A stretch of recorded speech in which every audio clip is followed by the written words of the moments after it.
Hello everyone, निरेक्लो academy में आप सभी का स्वागत है। आज के इस लेक्चर में लॉ ऑफ एविडेंस का पार्ट थर्ड यानी पेपर थर्ड डिस्कस करेंगे, जो कि सेक्शन 61 से लेकर 120 तक रहेगा। इससे पहले अपन ने दो पेपर डिस्कस कर चुके हैं, और अगर आप में से किसी ने वो दोनों वीडियो नहीं देखा है तो पहले वो देख लें, ताकि आप कंटिन्यूटी बनी रहे आपकी। और इस चैनल पर अगर आप में से कोई नया है तो इस चैनल को लाइक और सब्सक्राइब जरूर कर लें, ताकि एविडेंस के सारे पेपर आपको नोटिफिकेशन के माध्यम से उपलब्ध हो जाएं। आइए अब पेपर स्टार्ट करते हैं अपन। पहला क्वेश्चन है, अ पर रेल से बिना टिकट यात्रा करने का आरोप है। यह साबित करने के बाद किसके ऊपर बाहर की उसके पास टिकट था? पहला अभियोजन पर, दूसरा अभियुक्त पर, तीसरा परिवादी पर, चौथा अभियोजन से साक्ष्य पर। तो इसका जो राइट आंसर होगा अभियुक्त पर। क्या हो जाएगा? अभियुक्त पर। Option B is right answer. Next है, मूल से बनाई गई या तुलना की गई प्रतियां हैं प्राथमिक साक्ष्य, द्वितीयक साक्ष्य, अग्राह्य साक्ष्य या इनमें से कोई नहीं। इसका राइट आंसर क्या हो जाएगा दोस्तों? ऑप्शन नंबर बी, द्वितीयक साक्ष्य। नेक्स्ट है, लोक दस्तावेजों के लिए क्या द्वितीयक साक्ष्य दी जा सकती है? दस्तावेजों की अंतर्वस्तु के विषय में मौखिक कथन, दस्तावेजों की प्रमाणित प्रति, फोटोकॉपी, लिखित स्वीकृतियाँ। इसका राइट आंसर होगा क्या? ऑप्शन नंबर बी, दस्तावेज की प्रमाणित कॉपी। नेक्स्ट है, साक्ष्य अधिनियम की कौन सी धारा पति और पत्नी एक व्यक्ति होते हैं कि सिद्धांत का प्रतिबंध हटाती है? Section 118, section 119, section 120, section 121।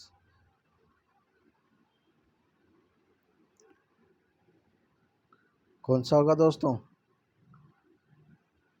देखिए, 118 होगा नहीं, 119 होगा नहीं, 121 होगा नहीं, तो पीछे बचा 120। तो ये हो जाएगा सी, राइट। नेक्स्ट है, किसी आपराधिक मामले में सिद्ध करने का भार निम्न में से किस पर होता है? यानी क्रिमिनल मैटर पर प्रूव करने का जो चार्ज है या भार है वो किस पर होगा? अभियोजन पक्ष पर होगा, न्यायालय के विवेक पर होगा, अभियुक्त पर होगा, या अभियुक्त और अभियोजन दोनों पर होगा? इसका राइट आंसर क्या हो जाएगा? अभियोजन पक्ष पर हो जाएगा।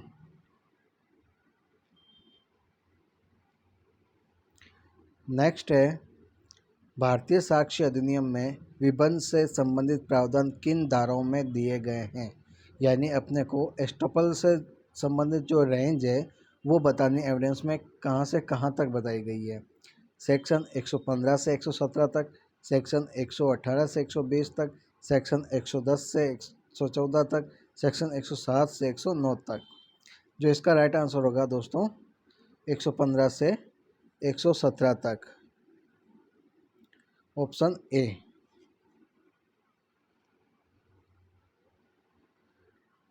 नेक्स्ट है, भारतीय साक्ष्य अधिनियम की किस धारा में प्रमाणित प्रतियों के असली होने के बारे में उपधारणा दी गई है? धारा 18, धारा 70, धारा 79, धारा 80।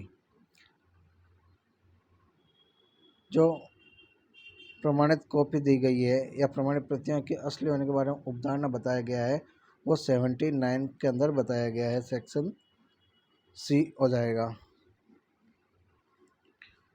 क्वेश्चन नंबर 8, इलेक्ट्रॉनिक अभिलेख की अंतर्वस्तु भारतीय साक्ष्य अधिनियम की किस धारा के अनुसार साबित की जा सकती है? Section 61, section 63, section 65A, section 65B।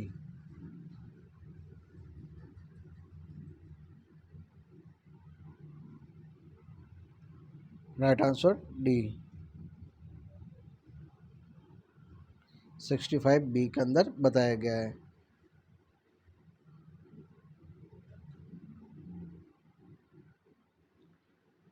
Next question है, इलेक्ट्रॉनिक अभिलेख की विषय वस्तु की अधिनियम की धारा के प्रावधानों के अनुसार प्रमाणित किया जा सकता है। 65A, 65B, 81A, 81, 88A।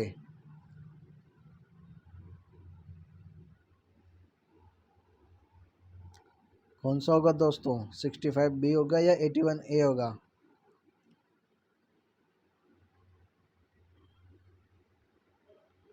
सी, ठीक है।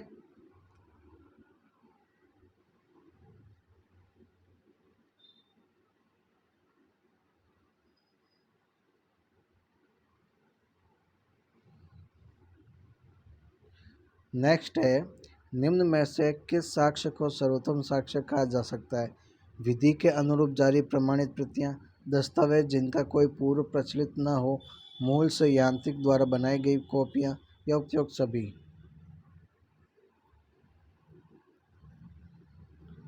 क्या होगा दोस्तों?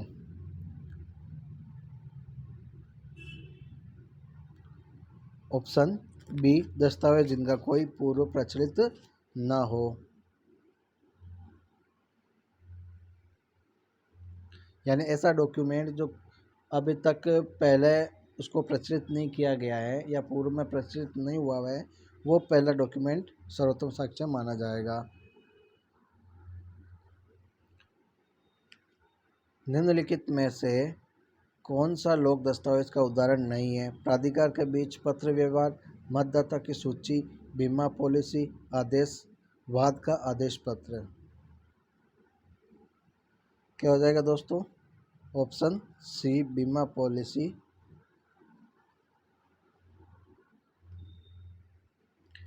नेक्स्ट है, बी को ए रायपुर में 200 बीघे वाली मेरी संपदा विलेख द्वारा भेजता है। क के पास रायपुर में 200 बीघे वाली एक संपदा है। क्या इस तथ्य का साक्ष्य दिया जा सकता है कि विक्रयत अभिप्रेत संपदा किसी भिन्न स्थान पर स्थित और भिन्न माप की थी? ऑप्शन ए हाँ, ऑप्शन बी नहीं, ऑप्शन सी निष्क्रिय विक्रय विलेख को देखकर, ऑप्शन डी ए और सी दोनों। क्या होगा दोस्तों? ऑप्शन बी नहीं।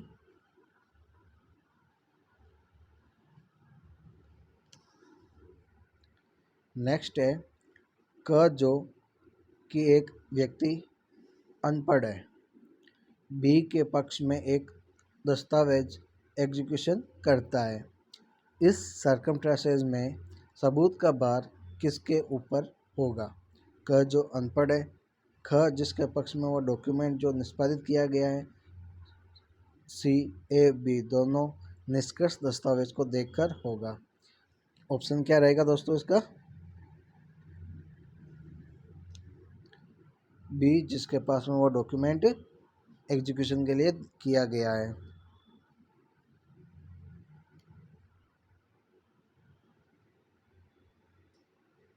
एक चिकित्सक उसके पास इलाज करा रही 30 वर्ष की आयु की महिला के साथ रेप करता है और वह महिला कहती है कि उसने सहमति नहीं दी, यानी कंसेंट उसने नहीं दी, तो इस मामले में कोर्ट क्या करेगा? ए सबूत मांगेगा, बी यह उपधारणा करेगा कि उसने सहमति नहीं दी, सी संपुष्टि चाहेगा, या डी उसकी सहमति उपधारणा कर सकता है अथवा नहीं कर सकता है। बताइए दोस्तों क्या आंसर रहेगा इसका?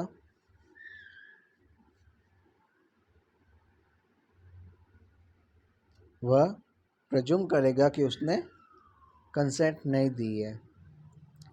ओके, नेक्स्ट है, अभियुक्त का मामला भारतीय दंड संहिता के अपवादों में आता है। इसे साबित करने का भार किस पर होता है? अ अभियुक्त पर, ब अभियोजन पर, स न्यायालय पर, द अभियुक्त और अभियोजन दोनों पर। इसका राइट आंसर हो जाएगा दोस्तों एक्यूज्ड पर। ए इसका राइट आंसर। प्राथमिक साक्ष्य से अभिप्रेत है। ए दस्तावेज की मूल प्रति, बी, दस्तावेज कई मूल प्रतियों में निष्पादित हो, वहाँ पर एक प्रति, हर एक प्रति। ऑप्शन सी, जहाँ दस्तावेज प्रतिलेख में हो वहाँ हर एक प्रतिलेख। ऑप्शन डी, उपरोक्त सभी। राइट आंसर क्या हो जाएगा? Option D, all of the above. जिन अवस्थाओं में किसी दस्तावेज के संबंध में द्वितीयक साक्ष्य यानी सेकेंडरी एविडेंस दिया जा सकेगा, उसका वर्णन कौन सी धारा में बताया गया है? Option A 65, option B 60, option C 61, option D 74। इसका राइट आंसर होगा दोस्तों ऑप्शन ए।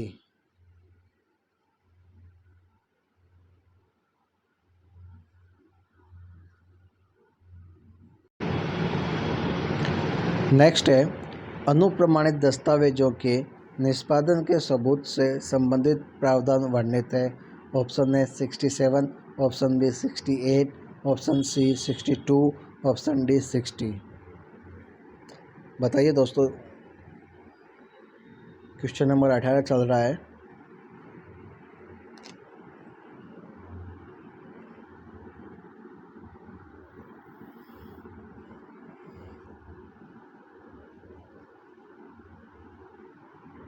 इसका आंसर क्या हो जाएगा? बी 68। 30 वर्ष पुरानी डॉक्यूमेंट यदि उचित कस्टडी में पेश की गई है तो उसके संबंध में कोर्ट क्या उपधारणा कर सकेगा, उपधारणा करेगा, उपधारणा नहीं करेगा? उपरोक्त सभी कथन सत्य हैं। क्या करेगा? कोर्ट उपधारणा कर सकेगा कि वह जो 30 वर्ष पुराना डॉक्यूमेंट है वो किसी प्रॉपर कस्टडी में से पेश किया गया है, तो वो कोर्ट उपधारणा कर सकेगा।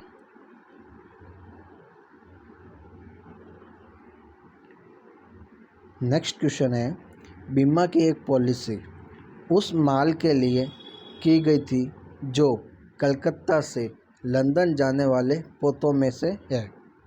माल किसी विशिष्ट पोत से भेजा जाता है जो पोत नष्ट हो जाता है। यह तथ्य कि वह विशिष्ट पोत उस पॉलिसी से मौखिक रूप से अपवादित था, क्या यह कोर्ट में साबित नहीं किया जा सकता? क्या यह कोर्ट में साबित किया जा सकता है? क्या कोर्ट पर निर्भर करेगा? क्या उपरोक्त में से कोई नहीं? इसका राइट आंसर हो जाएगा कि कोर्ट में साबित नहीं किया जा सकता। क्यों? क्योंकि यहाँ पे पहले से नष्ट हो चुका है और तथ्य एक विशिष्ट पॉलिसी मौखिक रूप से अपवादित बताया गया है। ऑप्शन ए।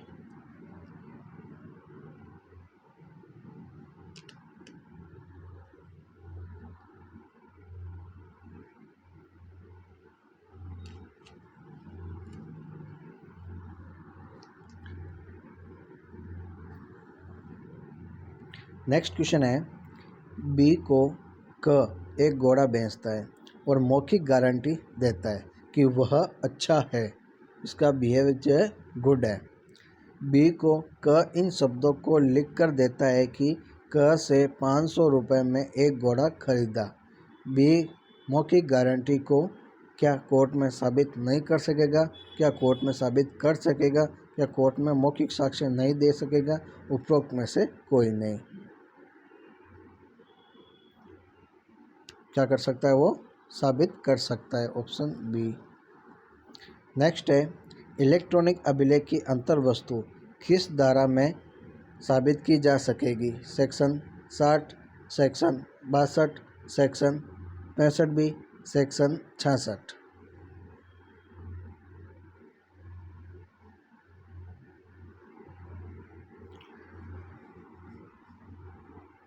Section 65 B.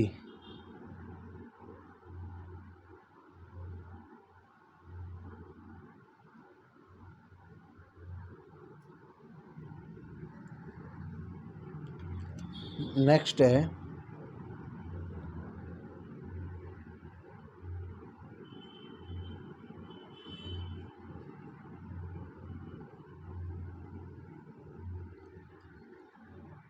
प्रश्न 23, बी को ए 1000 रुपये अथवा 1500 रुपये में एक घोड़ा बेचने का लिखित करार करता है।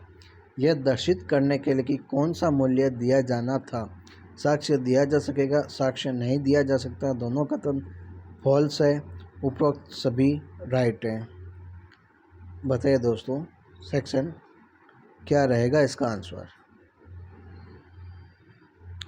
अब देखिए, कन्फ्यूज़न वाली बात यह है कि बी को ए 1000 रुपये देना चाहता है या 1500 रुपये देता है, यानी यहाँ पे कन्फ्यूजेबल अमाउंट है, तो अपने को क्या है, साक्ष्य नहीं दिया जा सकता।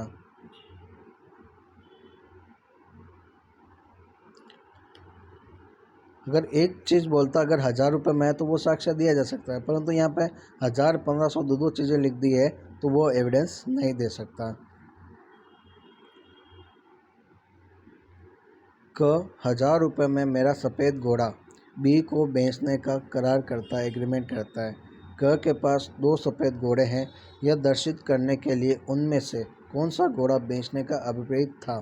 साक्ष्य दिया जा सकेगा, साक्ष्य नहीं दिया जा सकेगा, उपरोक्त दोनों कथन असत्य हैं, उपरोक्त सभी सत्य हैं। बताओ दोस्तों, 24 आंसर क्या हो जाएगा। साक्ष्य दिया जा सकता है। क्यों? क्योंकि वहाँ पे उसने क्या कर दिया, एक इंडिकेट कर दिया कि वाइट हॉर्स है, ठीक है, और एग्रीमेंट करता है और 2 सफ़ेद घोड़े हैं, ठीक है, और यह दर्शित करने के लिए उनमें से कौन सा घोड़ा बेचने का अभिप्रेत है। तो यहाँ पे सफ़ेद घोड़ा, अच्छा, इसमें भी 2, उसके पास 2 घोड़े हैं, कौन सा बेचेगा, ये वाला या बी वाला, तो वो वहाँ पे देखना पड़ेगा उसको, तो वो एविडेंस दे सकता है कि कौन सा वाइट हॉर्स लेगा, वो बताया था।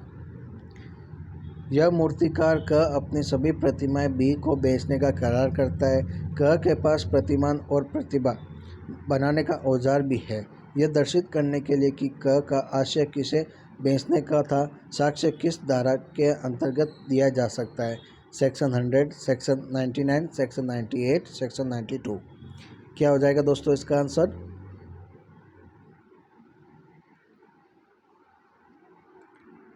ऑप्शन सी,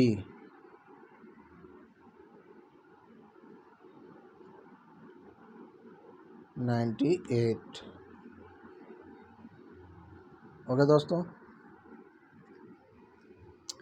सबूत का भार किस धारा में परिभाषित किया गया है।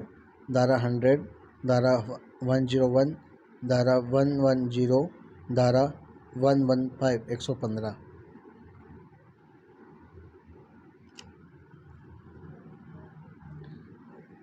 कहाँ से कहाँ तक है, 101 से लेकर 114 तक।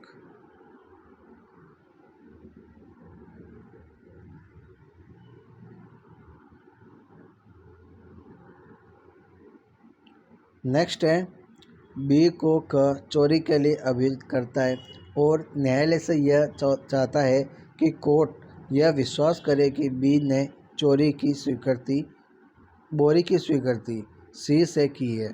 स्वीकृति साबित का भार किस पर होगा, क पर होगा, बी पर होगा, सी पर होगा, उपरोक्त सभी कथन सत्य हैं। ए पर होगा।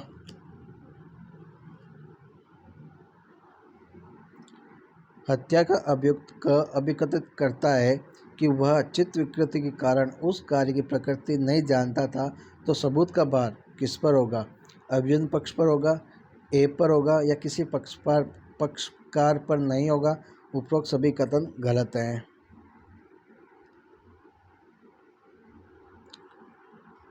कहाँ पर होगा,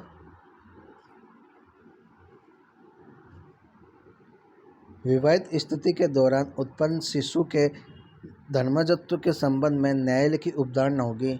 निश्चय संदिग्ध कोई निश्चित उपधारणा नहीं है। उपरोक्त सभी कथन गलत हैं। बताइए दोस्तों,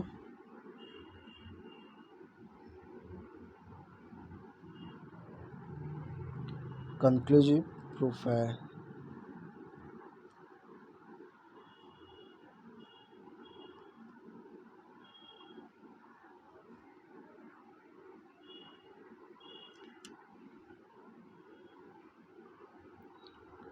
क्वेश्चन नंबर 30, सत्य कथन ढूंढना है। विबंध का सिद्धांत केवल सिविल मामलों में लागू होता है, विबंध का सिद्धांत केवल डांडिक मामलों में लागू होता है, विबंध का सिद्धांत दोनों मामलों में लागू होता है।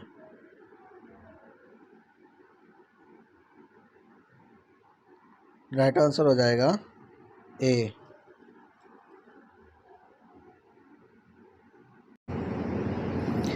नेक्स्ट है, कौन सी अवस्था में किसी दस्तावेज की अंतर्वस्तु का द्वितीयक साक्ष्य नहीं दिया जा सकता? पहला, जबकि मूल दस्तावेज एक लोक दस्तावेज है। बी, जबकि मूल नष्ट हो गया है, जबकि मूल अग्राह्य हो गया है, जबकि मूल को आसानी से स्थानांतरित नहीं किया जा सकता। बताइए दोस्तों क्या आंसर रहेगा।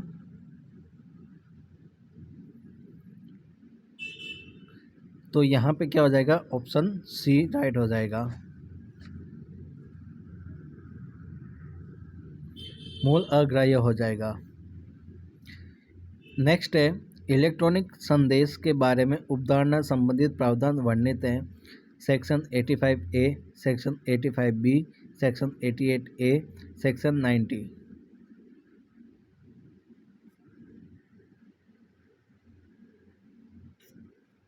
बताइए दोस्तों 32 का आंसर क्या रहेगा।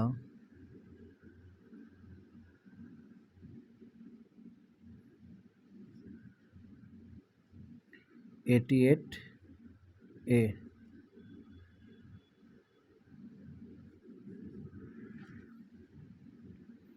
नेक्स्ट है, जिस विषय के बारे में दस्तावेज मौन है तो उसके बारे में मौखिक साक्ष्य देने की अनुमति दी जा सकती है, नहीं दी जा सकती है। न्यायालय के विवेक पर निर्भर करेगा या उपरोक्त सभी कथन गलत बताए गए हैं।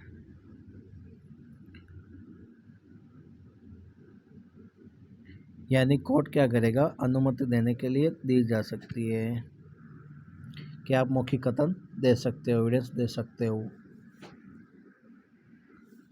नेक्स्ट है, धारा 47A डिजिटल हस्ताक्षर के संबंध में किसकी राय सुसंगत होगी? ऑप्शन ए, प्रमाणकर्ता प्राधिकारी की जिसने अंकीय हस्ताक्षर प्रमाण पत्र पर जारी किया।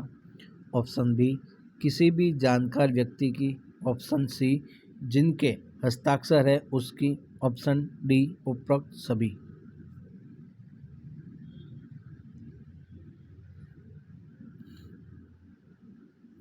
राइट आंसर क्या हो जाएगा, प्रमाणकर्ता प्राधिकारी की जिसने अंकीय हस्ताक्षर प्रमाण पत्र पर जारी किए, तो उसके क्या हो जाएंगे, वो राय सुसंगत होगी। अब आता है presumption as to power of attorney, मुख्तियारनामा के बारे में उपधारणा। Section 84, section 85, section 86, section 87। कौन से सेक्शन में पावर ऑफ अटॉर्नी की बात की गई है दोस्तों? 85।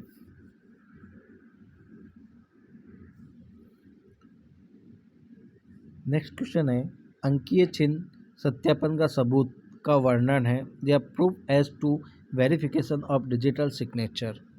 Section 65B, section 73A, section 73C, section 83A। Right answer क्या हो जाएगा, 73A।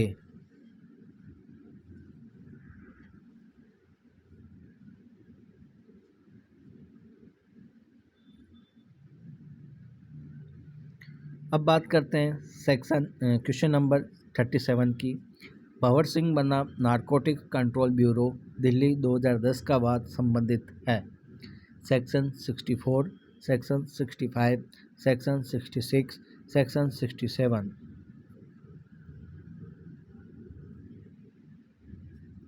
तो ये आ जाएगा 67, डी राइट आंसर।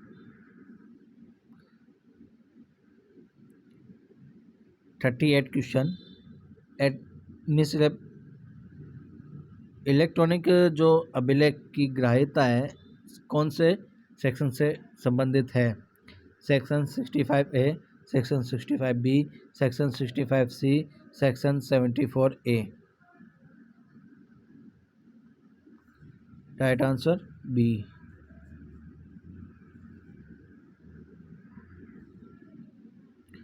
नेक्स्ट है दस्तावेजों के बारे में उपधारणाएं किस धारा में बताई गई। प्रेजम्पशन एज टू डॉक्यूमेंट कौन से सेक्शन में बताया गया है। सेक्शन 79 से 90, सेक्शन 68 से 69, सेक्शन 76 से 99, सेक्शन 85 से 90। 79 से 90 ए। सेक्शन बात करते हैं 98 कौन से सेक्शन में क्या बात करता है। अ न पढ़ी जा सकने वाली लिपि, ब दस्तावेज की संदिग्धता, स संविदा और अनुदान, डी दस्तावेज के फेरफार के बारे में। तो इसका राइट आंसर हो जाएगा न पढ़ी जा सकने वाली लिपि के बारे में सेक्शन 98 बात करता है। ए किस धारा में द्वितीयक साक्ष्य को परिभाषित किया गया है। 62, 63, 64, 65।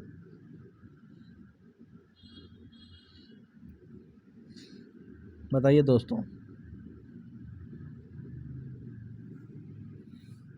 मैं बता देता हूँ 63 में। निम्न में से कौन सा प्राथमिक साक्ष्य है। न्यायालय के निरीक्षण के लिए पेश किए गए दस्तावेज स्वयं, एक रूपात्मक प्रक्रिया द्वारा तैयार किया गया दस्तावेज, कई दस्तावेजों के प्रतिलेख या उपरोक्त सभी। राइट आंसर क्या आ जाएगा। Option D. कौन सी धारा अनुसूचित साक्ष्य या एक्सक्लूजन ऑफ हियरसे एविडेंस को अपवर्जित करती है। सेक्शन 59 से सेक्शन 60, 61, 62।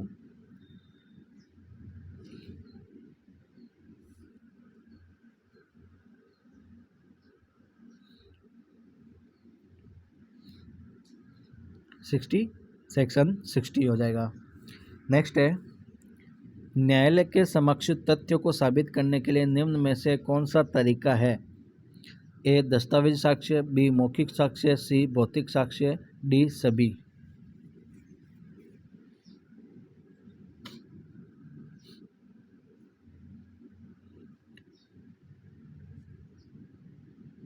राइट आंसर क्या जाएगा कि ए भी होगा, बी भी होगा, सी भी होगा, डी भी होगा, यानी डी इसका राइट आंसर हो जाएगा। All of above. ठीक है। 45 है मौखिक साक्ष्य होना चाहिए, डायरेक्ट, इनडायरेक्ट, सर्कमस्टेंसेस या डॉक्यूमेंट्री।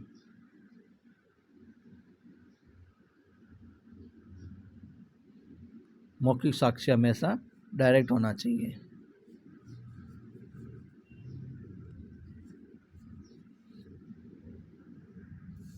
कौन सा सेक्शन है दोस्तों। 59 और 60।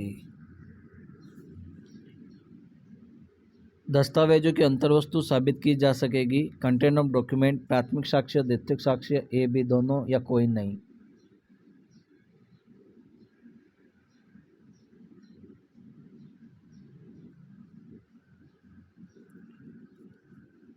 ठीक है। सी हो जाएगा। ए बी प्राइमरी और सेकेंडरी एविडेंस दोनों में बताएगी दस्तावेजों की अंतर्वस्तु साबित की जा सकेगी। अब बात करते हैं पब्लिक डॉक्यूमेंट की अंतर्वस्तु के सबूत के रूप में सर्टिफाइड कॉपी पेश की जा सकेगी। Section 75, section 77, section 76, section 78।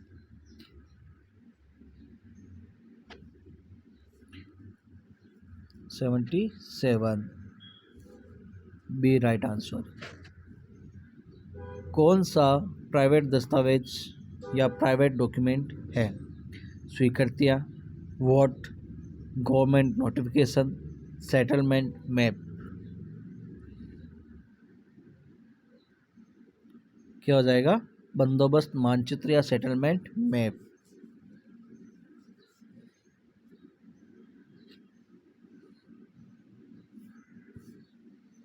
कौन सा लोक दस्तावेज है। न्यायालय का निर्णय, वाद पत्र, शपथ पत्र, विक्रय।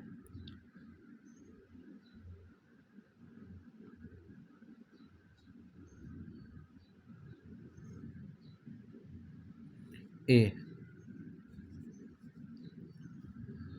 दोस्तों कमेंट में ये बात ज़रूर बताना कि आपको ये क्वेश्चन कैसे लग रहे हैं, और इस चैनल पर आप नए हो तो इस चैनल को सब्सक्राइब ज़रूर कर लो, ताकि इसका जो एविडेंस का नेक्स्ट वीडियो आप सभी तक आराम से पहुंच जाए।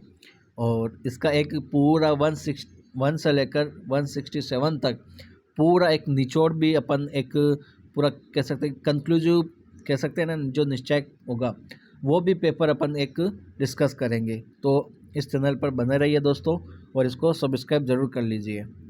नेक्स्ट चलते हैं सेक्शन क्वेश्चन नंबर 50। कौन सा लोक दस्तावेज नहीं है? गिरफ्तारी का warrant, arrest of warrant, chargesheet, daily diary, रोजनामचा, डिक्री ऑफ कोर्ट, न्यायालय की डिक्री। कौन सा पब्लिक डॉक्यूमेंट नहीं है? बताइए दोस्तों। ये क्या हो जाएगा? Daily diary.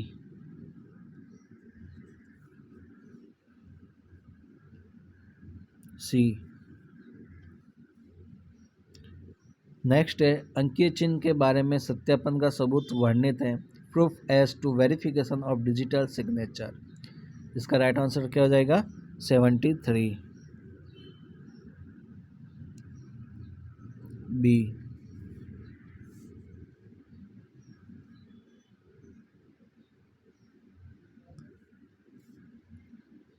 सेक्शन 67A में वर्णित है अंकीय हस्ताक्षर का सबूत, इलेक्ट्रॉनिक दस्तावेज का सबूत, इलेक्ट्रॉनिक अभिलेख का सबूत, या उपरोक्त सभी।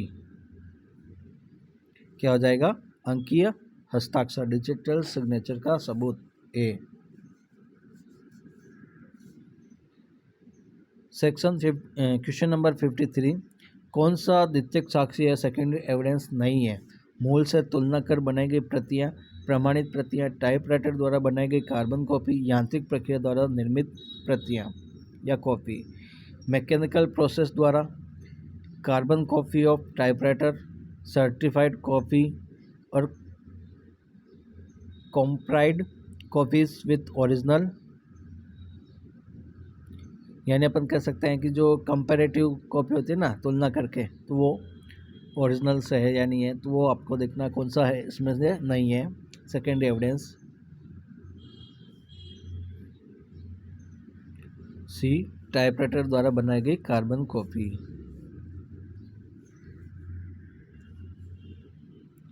नेक्स्ट है सेकेंडरी एविडेंस दिया जा सकेगा मूल प्रतिपक्ष के कब्जे में होने पर, मूल खो जाने पर या नष्ट हो जाने पर, मूल लोक दस्तावेज होने पर। उपरोक्त सभी।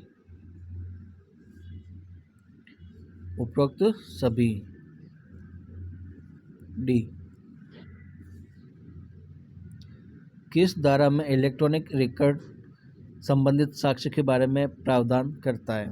65A, 65B, 65C या डी?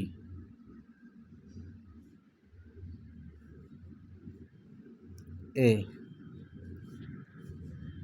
निम्न में से कौन सा इलेक्ट्रॉनिक अभिलेख है? कंप्यूटर उत्पाद, कंप्यूटर द्वारा मुद्रित या प्रिंटेड, चुंबकीय माध्यम से भंडारित, या उपरोक्त सभी।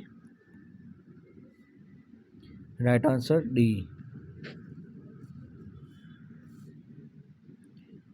दस्तावेज के निष्पादन तथा हैंड राइटिंग की पहचान के संबंध में प्रावधान है। 66, 67, 68, 69।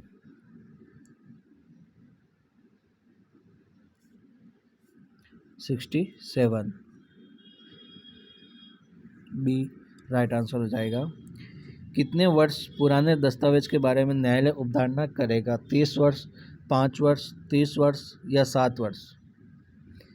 प्रेजम्पशन as to old document.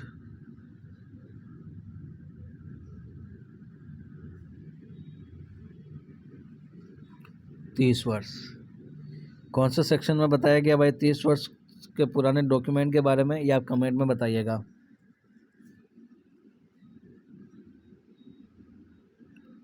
Question 59। अनुसूचित साक्ष्य हियरसे एविडेंस एडमिसिबल नहीं होता है या ग्राह्य नहीं होता है क्योंकि वह ओथ पर नहीं होता है, क्रॉस एग्जाम नहीं होती है, पर्सनल होता है। उपरोक्त सभी।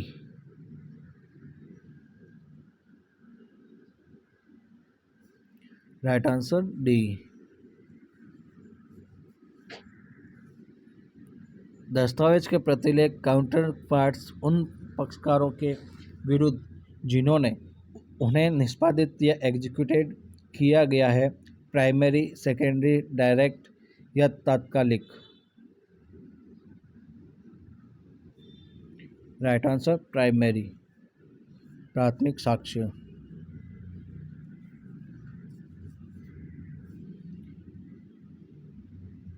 क्वेश्चन 61, कौन सा सुमेलित नहीं है वो बताना है।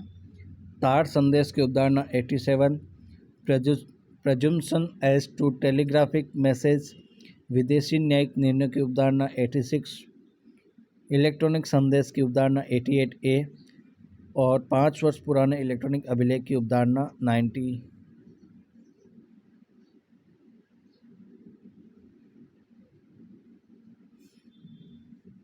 क्या हो जाएगा ए।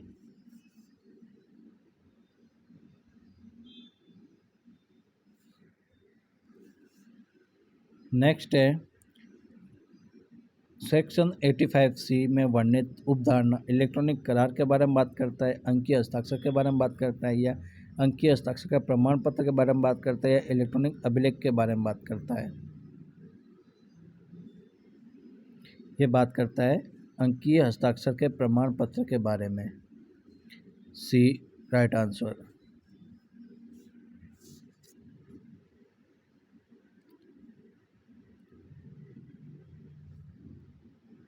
कौन सा सुमेलित नहीं है। मानचित्र के बारे में उपधारणा 83, मुख्तियार नामों के बारे में उपधारणा 85, इलेक्ट्रॉनिक करार के बारे में उपधारणा 85A, अंकीय हस्ताक्षर के बारे में उपधारणा 85C।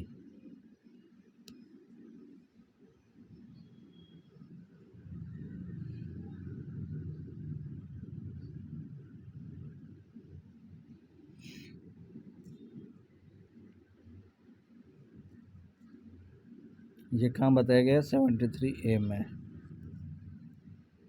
तो इसका राइट आंसर क्या हो जाएगा डी।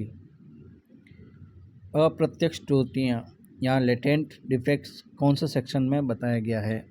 सेक्शन 93 से 98, सेक्शन 91 से 98, सेक्शन 95 से 97, सेक्शन 92 से 94।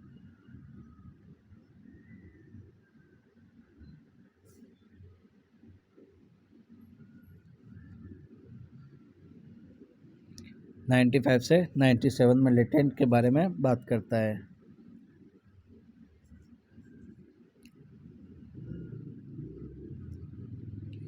जो कोई कोर्ट से चाहता है कि वह उसके राइट आदि के बारे में डिसीजन दे तो उसे प्रूव करना होगा। सेक्शन 101 से, सेक्शन 102 से, सेक्शन 100 से, सेक्शन 103 से।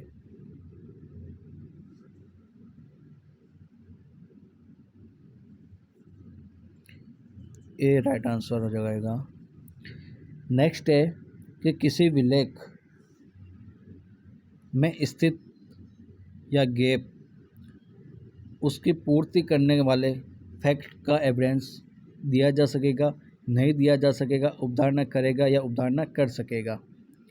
क्वेश्चन आराम से देख सकते हैं कि कोई भी ऐसा डीड है जिसमें गैप है तो उसकी पूर्ति करने वाले जो फैक्ट का एविडेंस दिया जा सकता है या नहीं दिया जा सकता है, या उपधारणा करेगा, उपधारणा कर सकेगा। नॉट गिवन, नहीं दिया जा सकेगा।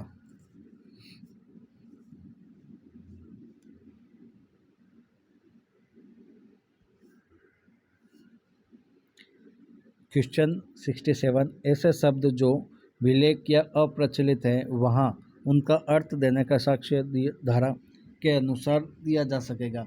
Section 95, section 96, section 97, section 98। क्या होगा दोस्तों।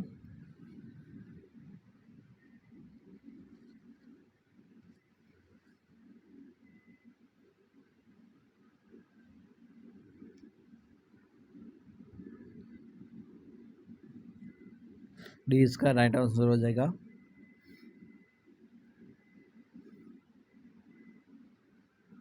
नेक्स्ट है प्रत्यक्ष संदिग्धता वर्णित है, डायरेक्ट एम्बिग्यूस है, 92, 93, 94, 95।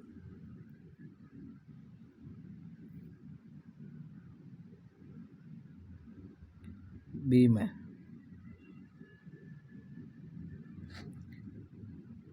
जिस दस्तावेज में या जिस विषय में दस्तावेज मौन है तो वहाँ पर साक्ष्य हो सकेगा, ओरल, डॉक्यूमेंट्री, सर्कमस्टेंसेस या सभी।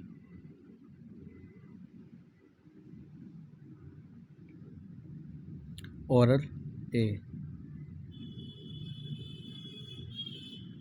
नेक्स्ट है, यदि दस्तावेज को लेखबद्ध किया गया है तो उसमें खंडन करने का मौखिक साक्ष्य अपवर्जित होगा। सेक्शन 90, 91, 92, 93।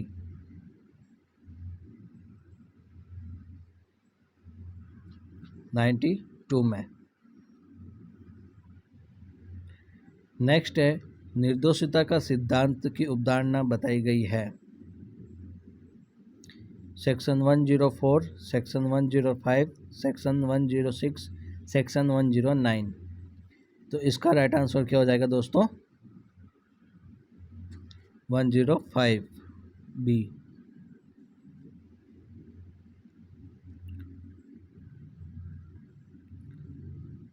विशिष्ट तथ्य को साबित करने के बाद 107 मृत्यु की अवधारणा, 106 जीवित की अवधारणा, 103 विशेष और ज्ञात तथ्य को साबित करने के बाद 108। इसको आपको सम्मिलित करना है।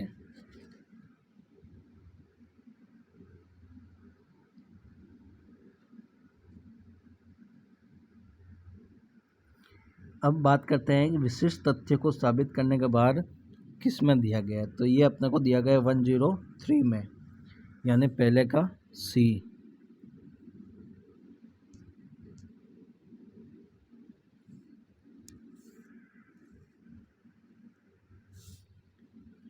पहले का क्या हो जाएगा? सी। मृत्यु की अवधारणा।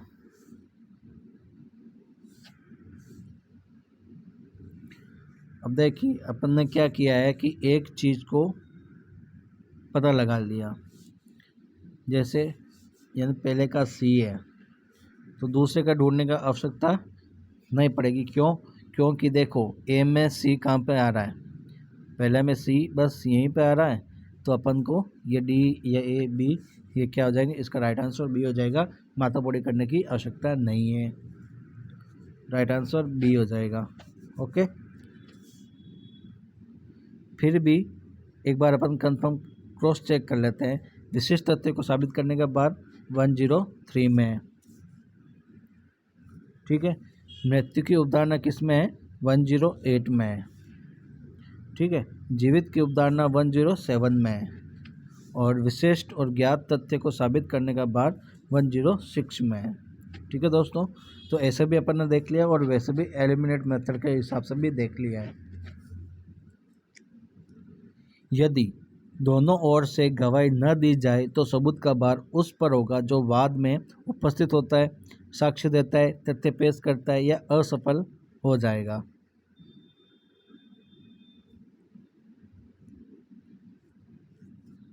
साक्ष्य देता है।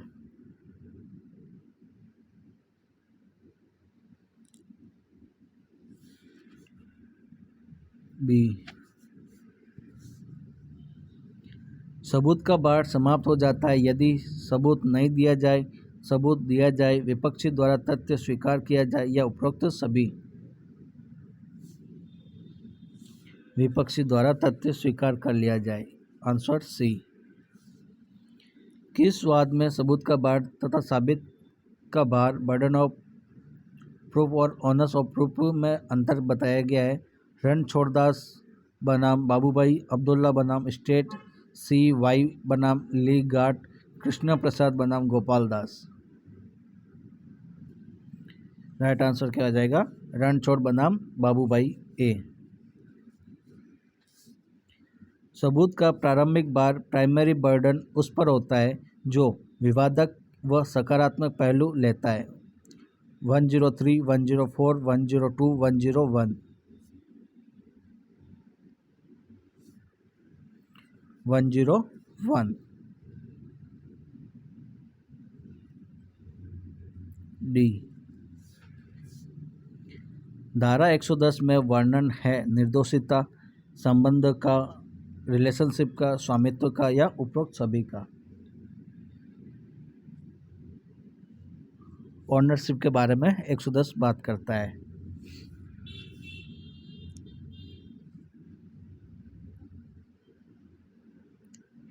अगर आप इस चैनल पर नए हो तो इसको लाइक और सब्सक्राइब जरूर कर दीजिए दोस्तों, ताकि आपको एविडेंस का नेक्स्ट वीडियो आपको नोटिफिकेशन के माध्यम से मिल जाए। नेक्स्ट क्वेश्चन है 78। कुछ विशिष्ट संबंधों की अवधारणा burden of proof as to relationship. धारा 110, धारा 111, धारा 105, धारा 109।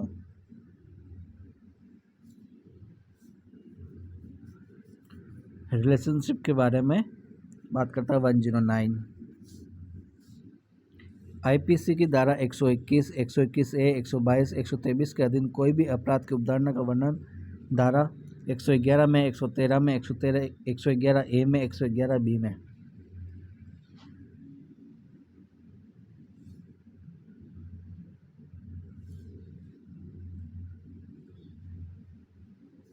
एक 111A में।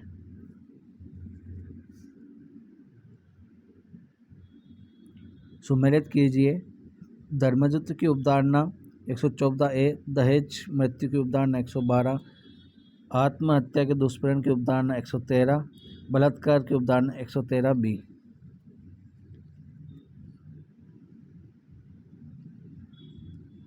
बताइए दोस्तों।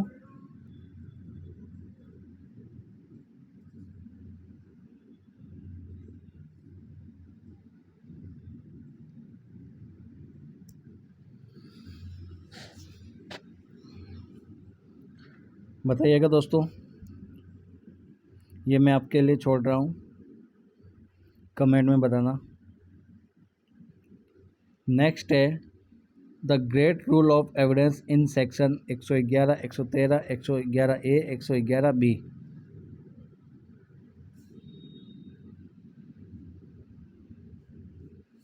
एक 111।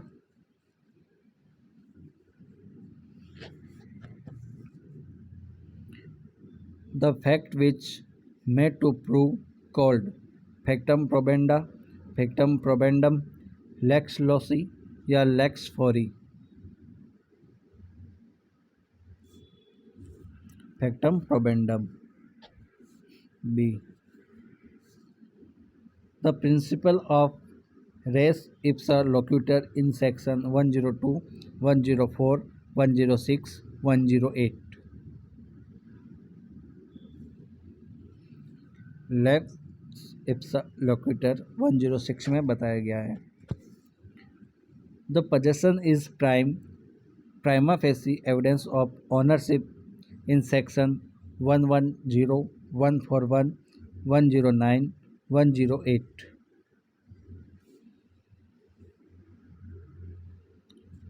ओनरशिप की बात 110 में की जाती है। Which section is not added after IT act 2000? 81A, 114A, 19A या 47A। Right answer is 114A। Okay दोस्तों, तो कमेंट में ये बात ज़रूर बताना कि आपको ये पेपर कैसा लगा। तो अपन ने आज पेपर 3 कंप्लीट कर लिया है, और सेक्शन कहाँ से कहाँ तक था, ये सेक्शन 61 से लेकर 120 तक अपन ने आज कंप्लीट कर लिया। ठीक है दोस्तों, अब जो नेक्स्ट है इसका पेपर 4 वो हो जाएगा अपने 121 से लेकर 167 तक। ठीक है दोस्तों, तो ये प्रोबेबली अपन कल शाम तक इसको डिस्कस भी कर लेंगे। और अगर आप इस चैनल पर नए हो तो लाइक और सब्सक्राइब ज़रूर कर लो, ताकि अपने आने वाले वीडियो, जैसे अभी एविडेंस ख़त्म होने वाला है, तो अभी एविडेंस का 2 पेपर होगा। एक तो ये जो लास्ट सेक्शन है 121 से लेकर 167 तक, और एक पूरा पेपर जो सेक्शन 1 से लेकर 167 तक, उसका अपन एक 100 क्वेश्चन के अंदर अपन एक पूरा डिस्कस करेंगे, ताकि क्या है कि एविडेंस का पूरा निचोड़ उसके अंदर आपको मिल जाए। तो अगर आप इन पेपर को सोल्व करना चाहते हो, डिस्कस करना चाहते हो मेरे साथ, तो इस चैनल को लाइक और सब्सक्राइब ज़रूर कर लीजिए। थैंक यू दोस्तों, थैंक यू सो मच।